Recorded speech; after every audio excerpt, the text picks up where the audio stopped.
ಬಯಸ್ತೇನೆ. ಬಂಧುಗಳೇ,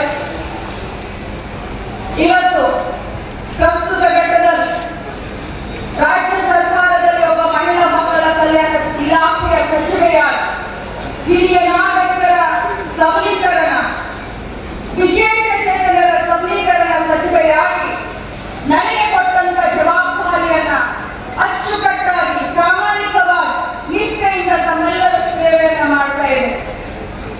ಇವತ್ತು ತಮ್ಮ ಎದುರುಗಡೆ ಹೇಳಬೇಕು ಅಂದ್ರೆ ಬಹಳಷ್ಟು ಹೆಮ್ಮೆ ಅನಿಸುತ್ತೆ. ಕರ್ನಾಟಕ ರಾಜ್ಯದ ಜನಪ್ರಿಯ ಯೋಜನೆಯಾದಂತಹ ಗೃಹಲಕ್ಷ್ಮಿ ಯೋಜನೆ 62,000 ಕೋಟಿ ರೂಪಾಯಿ ಹಣವನ್ನ ಇಲ್ಲಿಯವರೆಗೆ ನನ್ನ ಮಹಿಳೆಯರ ಖಾತೆಗೆ ನಾನು ಹಾಕಿದ್ದೀನಿ ಅಂತಂದ್ರೆ ಇದೀಗ ಭಾಗ್ಯ. ಯಾರಿಗೆ ಸಿಕ್ಕುತ್ತೋ ಹಿಂದಲೂ ಯಾರಿಗೆ ಸಿಕ್ಕಿರಲಿಲ್ಲ, ಮುಂದೆ ಯಾರಿಗೆ ಸಿಕ್ಕುತ್ತೋ ನನಗೆ ಗೊತ್ತಿಲ್ಲ.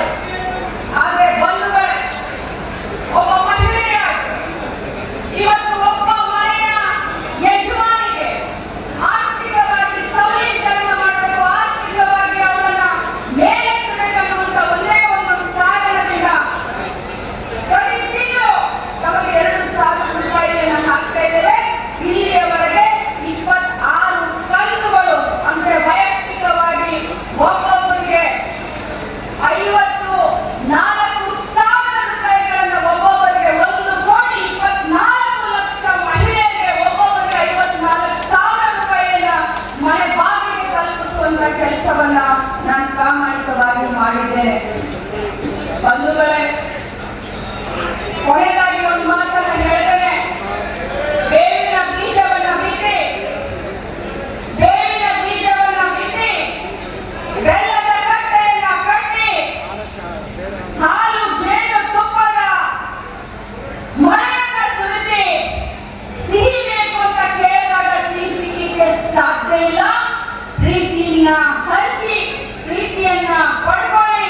ಪ್ರೀತಿಯೇ ಈ ಜಗತ್ತನ್ನ ಉಳಿಸುತ್ತೆ, ಸಮಾಜವನ್ನ ಉಳಿಸುತ್ತೆ, ಸಮಾಜವನ್ನ ಸುಭದ್ರವಾಗಿ ನಾವೆಲ್ಲರೂ ಕಟ್ಟೋಣ ಅನ್ನುವಂತ ಒಂದು ಮಾತನ್ನ ಹೇಳ್ತಾ, ಮಾನವ ಧರ್ಮಕ್ಕೆ ಜಯವಾಗಿ, ಧರ್ಮದಿಂದಲೇ ದೇಶಕ್ಕೆ ವಿಶ್ವಕ್ಕೆ ಶಾಂತಿ ಅನ್ನುವಂತ ಮಾತನ್ನ ಹೇಳಿ ಈ ಕಾರ್ಯಕ್ರಮಕ್ಕೆ ಬಹಳಷ್ಟು ಸ್ವಾಭಿಮಾನದಿಂದ ಬಂದಿದ್ದೇನೆ.